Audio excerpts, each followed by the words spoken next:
The Evil Next Door, aka The Other Side, directed by Oskar Mellander and Danielsson. So I think they made the title change because the film's original translation, The Other Side, just doesn't quite hit as hard as The Evil Next Door. And also it implies a little bit more and just sounds a little more interesting in my opinion. So The Evil Next Door follows a woman named Shirin, who's new to her role as girlfriend slash stepmom and decides to move into a duplex with her partner Fredrik and his son Lucas. The new home feels like the right place to start becoming a family, but when Fredrik leaves for work, strange things are heard from the other uninhabited side of the duplex, and his son Lucas apparently starts to develop a friendship with whatever the hell lives next door. So yeah, I'm just gonna be honest, I really just want to start off kind of ripping a new asshole into this movie. But before I take that route, I want to be honest, there were a few aspects about the movie I did like, or I did think that they weren't too terrible. But for the most part, man, this movie didn't need to be made. We didn't need this movie. It follows so many tropes. It follows the blueprint of so many other films just like it. I don't really know why this movie exists. I don't know why it's here. But I am gonna do my normal review. I'm gonna talk about a couple things that I did enjoy about the film, and that's starting with the camera work and the cinematography. I did not think that those things were terrible. A lot of the scenes do linger a lot. Like another film that I've seen previously, which is called The Djinn. I've done a review for it. It's on my channel. If you haven't seen it, you should check it out because it's very similar to this. It's a good review, I think so. But it does a lot of the same things that film did, as far as just these long lingering shots for a film that was more than likely meant to be a short film. We don't get a lot of sequences outside of the main environment. Like, for example, with this film, it takes place in this duplex, as I explained in the synopsis. This kid and his stepmom are stuck in the house while her husband is going away on work, because there's always some sort of setup where our characters have to be stuck somewhere, or they're just there without actual help or anyone that actually knows what the is going on, and they're just stuck in that environment together. In this case, it's the stepmom and it's the child, and there is something going on next door in this vacant home that's a part of the duplex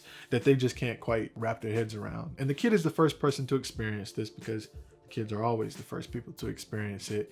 And afterwards, the stepmom starts to kind of, figure out what's going on as well. But I don't want to go down that road too far because it gets into spoilers. But I'm saying all of that to say that they're just in that environment. Things happen in and around the home, and we do go places in the movie. We get to see the husband at work. We get to see the family interact with neighbors and stuff like that. But for the most part, since this is where this thing exists, which is right here within this duplex, this is where most of the action is going to happen. And that's why we never really leave this point throughout the film. And of course, because things are set up this way, it leads to a very similar situation, which comes back to my point about it being similar to The Djinn, where it's the enclosed space. They're very limited in what they're able to do because of how they chose to tell the story.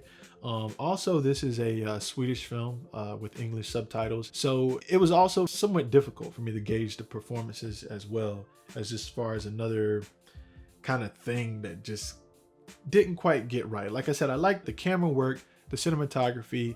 I thought those things were fine, but that's about it as far as the good things that I really have to say about this film. And then I got to go down the road of the acting, and like I said, sometimes it's hard for me to gauge performances when a film has subtitles and things like that, and I have to bounce between focusing on an actor's performance also while reading to figure out what the hell is going on. And I feel like it's not fair to the film that I have to do these things in this way, because it's not their fault that I don't speak Swedish, but it becomes difficult to kind of gauge performances and also keep up with what's going on.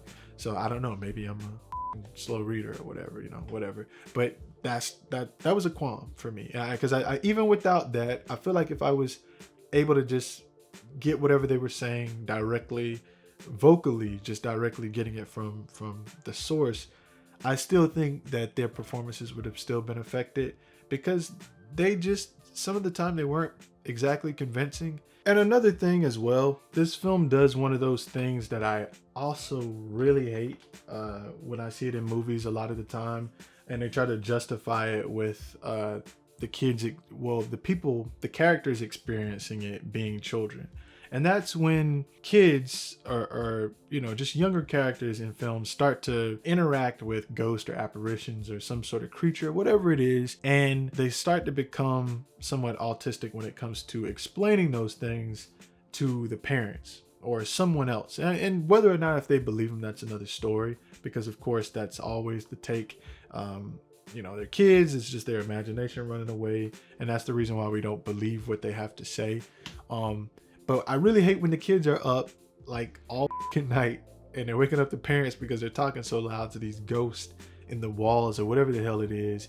And then when it's time to actually regurgitate that information to the parents, especially if they're in danger, the kids can't say a damn word. This might even be the case if someone else in the house is also experiencing the same things. They're asking the kid, like, hey, I start to believe you now. I see what's going on. And even then, it's still not a situation where the kid is like, well, yeah, you're right, or I've seen these things, or whatever. The kid just goes straight and mute, and only person that they'll discuss these things with is apparently the fucking creature or ghost or whatever the hell it is. And I hate that, man. I hate that whole, I don't know what the hell's going on anymore, but I'll still talk to my imaginary friend. And they're kids, and like I said, that's the way that they try to justify when these moments occur in films. But I just tend to really dislike it. And real quick, this is probably one of the last points I want to make about this film, which is just ridiculous. But I want to bring it up before I close out this review and give my final rating. And what that is actually the fact that this film is definitely using the trope, the marketing ploy of based on real events. And I guess that's probably going to help the film get out there and be seen by audiences if it's based on real events.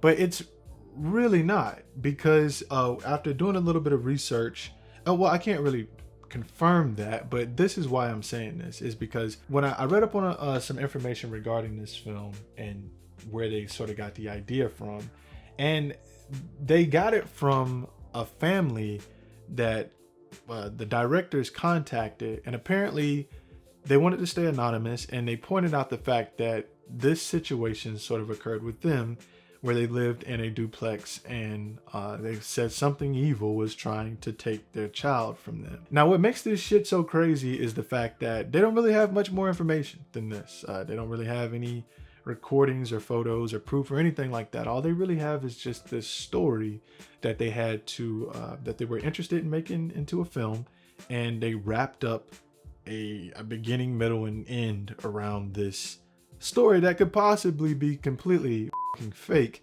that we got from these strangers who claims that these events happened to them.